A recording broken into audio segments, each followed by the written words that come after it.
Buenas tardes, compañeros. El día de hoy abordaremos a tres autores importantes, conociendo su vida, sus obras y los aportes a la educación que ellos dieron. Y para comenzar, empezaremos con John Dewey. John Dewey nació en Burlington, Vermont, el 20 de octubre de 1859, hijo de un comerciante.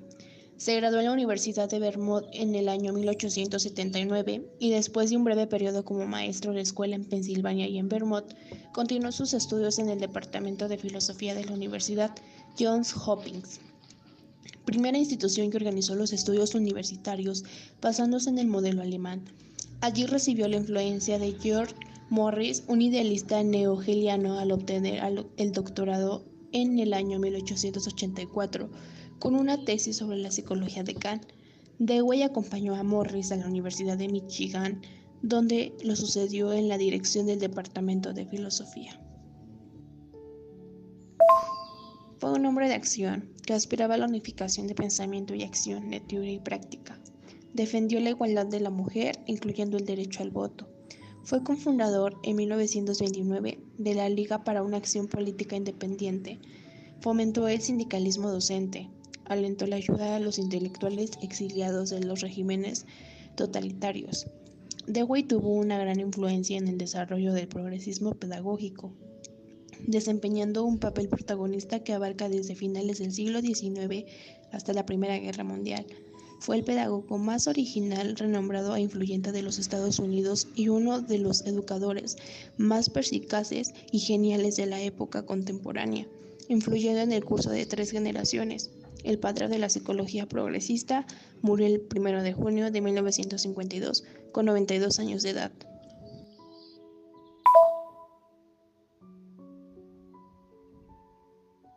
Presentaremos sus obras. Él tiene aproximadamente 8 obras, pero ha destacado 3 importantes.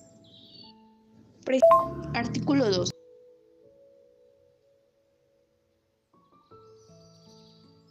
La primera obra es nombrada Mi credo pedagógico, elaborada en el año 1867. Dewey considera que la educación tiene su punto de partida en los procesos psicológicos y sociales que rodean al niño, un trabajo que, aunque breve, tuvo una enorme influencia en su época. Se trata de una declaración de principios acerca de las creencias educativas que, desarrolladas a lo largo de su vida con argumentos más elaborados, marcarían el resto de su vida. En el libro formula 5 artículos titulados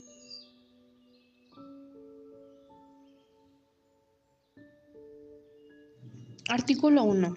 Toda educación procede por la participación del individuo en la conciencia social de la raza.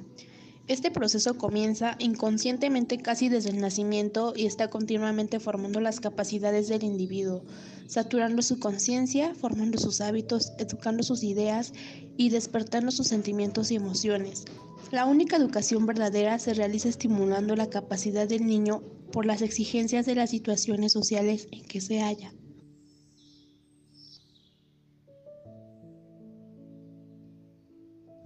Artículo 2. Lo que es la escuela. La escuela es primariamente una institución social. Siendo la educación un proceso social, la escuela es simplemente aquella forma de vida en comunidad en la que se han concentrado todos los medios más eficaces para llevar al niño a participar en los recursos heredados de la raza y a utilizar sus propias capacidades para fines sociales. Artículo 1.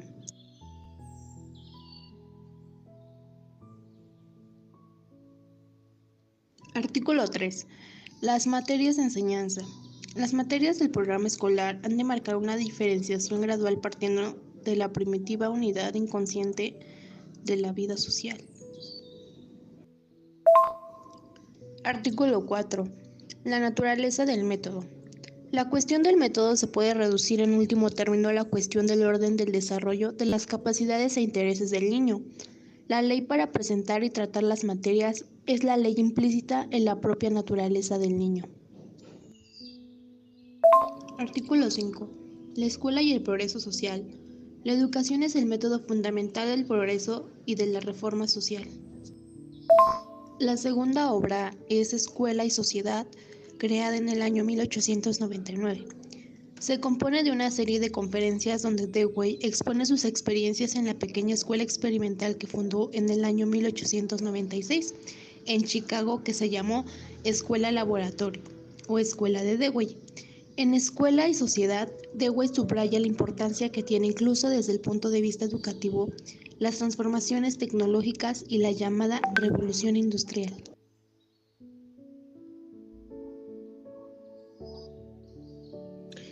Su tercera obra es Democracia y Educación. Es también uno de sus escritos filosóficos y trabajo pedagógico más importante, y probablemente el libro sobre educación más completo que se haya escrito en el siglo. Es difícil de encontrar un problema educativo actual que no esté preludiado en esta obra de 1916, y para el que la misma no dé alguna respuesta imprescindible. En él parte de ideas de la sociedad democrática para aplicarlas a los problemas de la obra educativa, sus objetivos, métodos, una valoración crítica de las teorías del conocimiento y del desarrollo moral que fueron formuladas en condiciones sociales anteriores, democráticas, pero que ahora dificultan la realización del ideal democrático.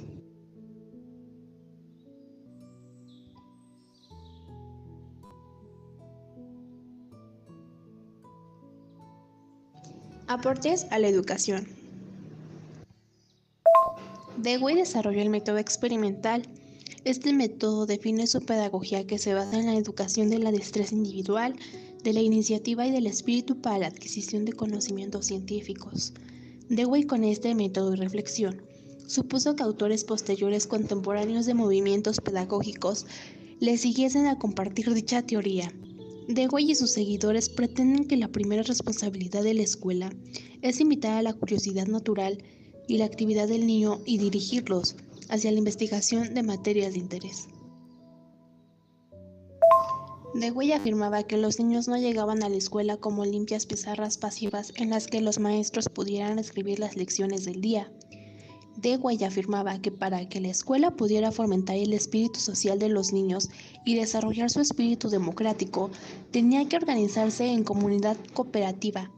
La educación para la democracia requiere que la escuela se convierta en una institución que sea provisionalmente un lugar de vida para el niño, en la que éste sea un miembro de la sociedad, tenga conciencia de su permanencia y a la que contribuya.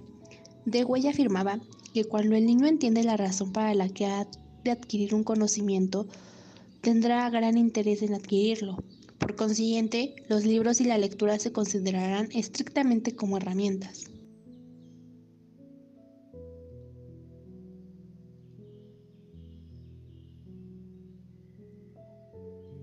Fue un prestigioso educador norteamericano, creador de la escuela experimental, cuyo objetivo es fomentar la actividad del niño mediante acciones que articulen los estudios. Considera que el infante nace con los impulsos especiales de acción que deben ser estimulados y desarrollados a través de la orientación y guía del maestro. Su finalidad es aumentar la capacidad vital del alumno.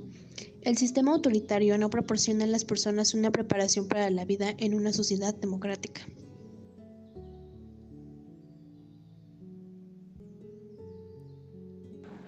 El siguiente autor es Celestin Freinet, 1896-1966.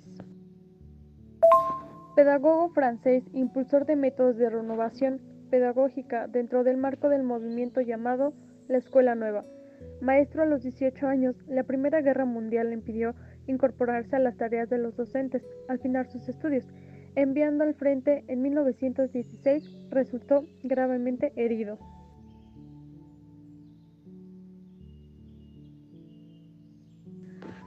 Durante el periodo de convalencia, Celestin Freinet descubrió los textos de Marx, Engels y Lenin, cuya lectura inspiró las directrices de su materialismo escolar, método de pedagogía popular que puso en práctica a partir de su incorporación a la enseñanza publicada en 1920 como maestro de primaria.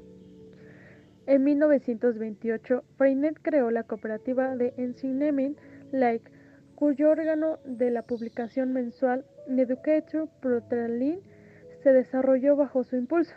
En 1932, abandonó la enseñanza pública para crear una escuela privada en las proximidades de Vence. Durante la Segunda Guerra Mundial, participó en la resistencia y hubo de padecer el internamiento de los campos de concentración.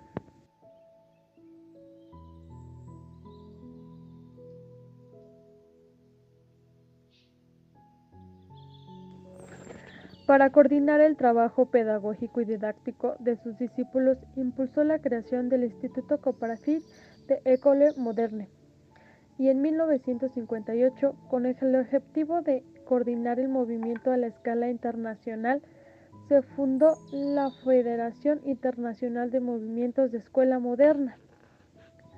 Su concepto de la renovación escolar era solidario, de la idea de su renovación social que propiciara la instrucción de una sociedad popular donde la escuela tuviera una relación directa con las esferas familiares, sociales, políticas, ya que la educación natural, preconocida por Célestin Freinet, se estructura en torno a la vida y a las actividades del niño, poniendo en práctica una serie de técnicas originales basadas en un conjunto de principios como la motivación, la expresión y la socialización.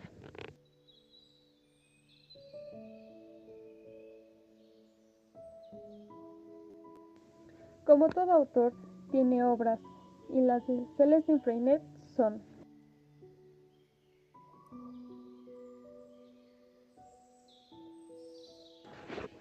La educación por el trabajo, El tanteo experimental, Ensayo de psicología sensible, Por una escuela del pueblo, Hacia una pedagogía del siglo XX, Las invariantes pedagógicas, Enfermedades escolares, La formación de la infancia y de la juventud, La educación moral y cívica, El texto libre.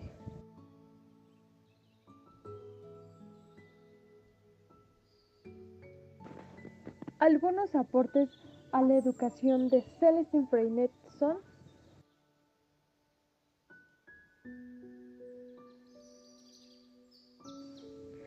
plasmó en la escuela los principios de una educación por el trabajo y de una pedagogía moderna y popular. Sus teorías y aplicaciones deben de la escuela nueva, pero adquieren un carácter democrático y social. Su funcionalidad del trabajo es crear instituciones que impliquen que el trabajo escolar tenga un sentido, una utilidad y una función.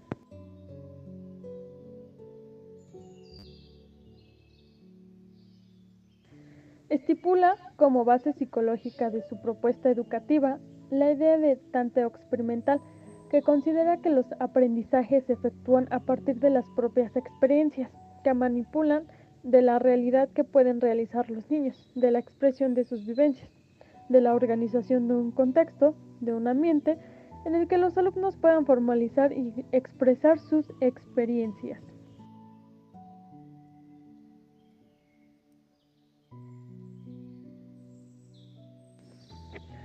El principio de cooperación, el cual exige la creación de un ambiente en el aula en el que existan elementos mediadores en la relación maestro-alumno, cooperación entre alumnos, alumnos-maestros y entre maestros, esta última con la finalidad de compartir experiencias y dialogar, poniendo en común los problemas y las posibles soluciones, siempre con el objetivo de manejar las condiciones de la escuela popular.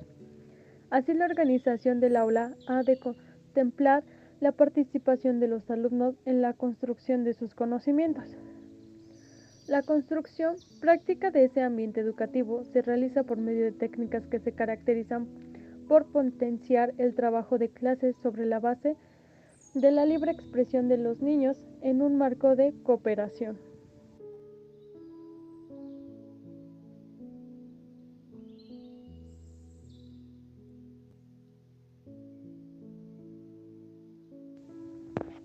Por ello, se constata que todos los días del efecto principal de los métodos tradicionales, los niños que han aprendido a leer, a escribir según estos métodos, son ciertamente capaces y a veces en tiempo récord de ajustar las piezas sueltas cuyo manejo se les ha enseñado y de leer sin ningún error las palabras y las frases que se presentan.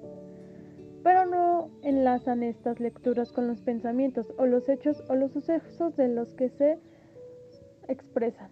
El niño debe descifrar, pero no debe leer porque no traduce la palabra. En el pensamiento introdujo la imprenta En la escuela inició un movimiento del ámbito nacional mediante sus artículos en la prensa profesional y política y su participación en los congresos internacionales de la nueva educación o la escuela nueva. Johann Herbart, 1776 a 1841. Filósofo y pedagogo alemán. Estudió en Suiza los métodos de Pestalozzi y fue profesor en las universidades de Gotinga y de Günzburg, en la que sucedió a Kant. Es autor de Pedagogía General en 1806, La Psicología como Ciencia de 1824 y Metafísica General en 1829. Es considerado el padre de la psicología científica.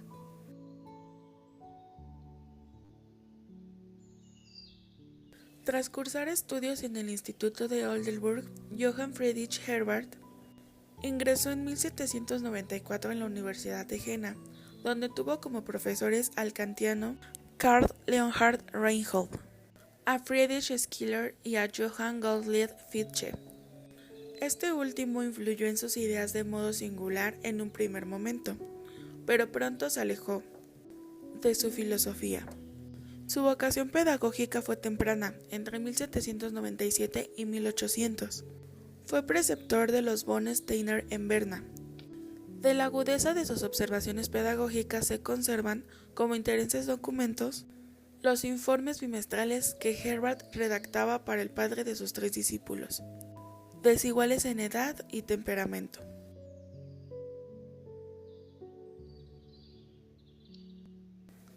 Durante este periodo, visitó la cercana escuela de Johann Heinrich Pestalozzi en Burgdorf, que suscitaría en Herbart ricas reflexiones, expresadas por primera vez en el opúsculo La idea pestalozziana, de un ABC de la intuición.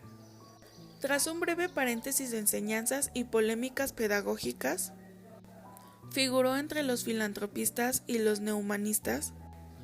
Pasó a la Universidad de Gotinga en 1802 y a la Königsberg en 1809, como profesor de filosofía, en la cátedra que había ocupado el propio Kant. No por ello disminuyó su interés por la pedagogía. En 1810 fundó Königsberg, un seminario pedagógico con una escuela experimental aneja destinada a las prácticas didácticas. En 1835 volvió a Gotinga, donde ejerció la docencia hasta su fallecimiento.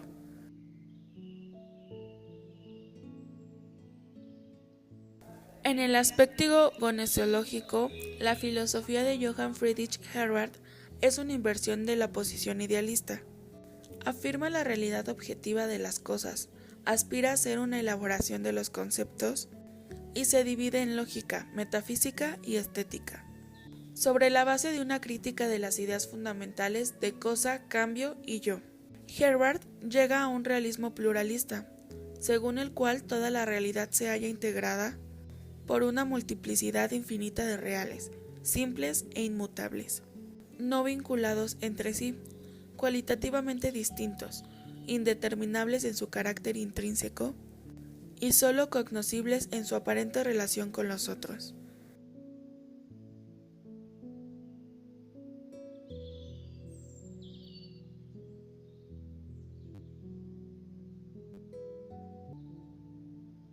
Para Herbart, el papel del educador es edificar el espíritu infantil, construirle una experiencia determinada, función para la cual cuenta con 3 grandes medios: la instrucción, la cultura moral y el gobierno de los niños. Las 2 primeras tienen como fin el cultivo de la inteligencia y la formación del carácter. La instrucción, en particular, debe procurar un mayor número de representaciones y su organización, mientras que la cultura moral ha de desarrollar los sentimientos.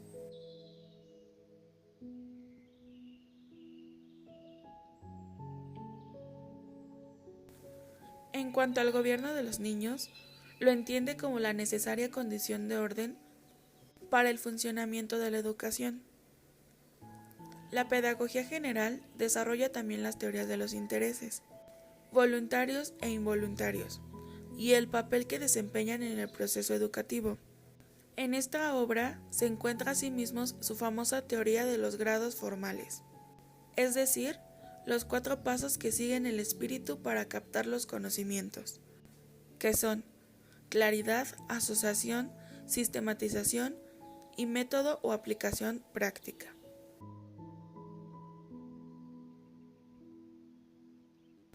Principales obras de Herbart.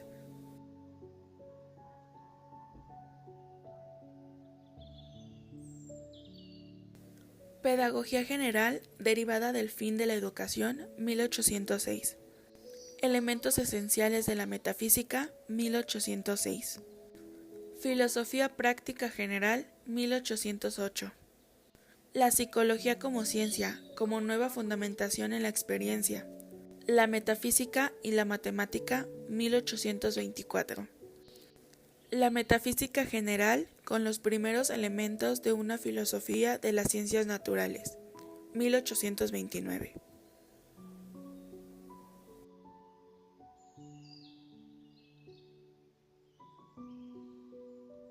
Herbart y sus aportes a la educación.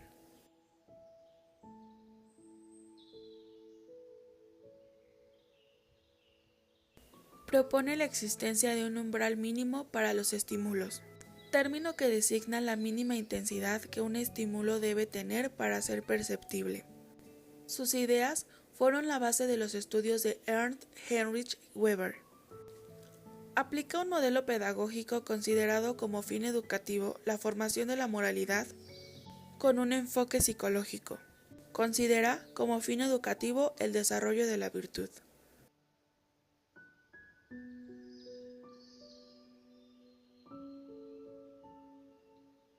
Concibió el alma como unidad. En la actividad educativa, Herbart diferencia 3 momentos esenciales: el gobierno, la instrucción, la disciplina, fundamentos teóricos y modelo didáctico, claridad, asociación, sistema y método. La principal función de la educación dentro de la sociedad es la adquisición de ideas por parte de los alumnos. La idea clave de su pedagogía es que la instrucción es la base de la educación. Entendió la educación como un proceso de instrucción moral donde el principal resultado es moldear los deseos y voluntad de las personas, dirigir con autoridad al niño, incitar al niño a actuar, establecer las reglas, mantener en el espíritu la tranquilidad y la serenidad, advertir y corregir.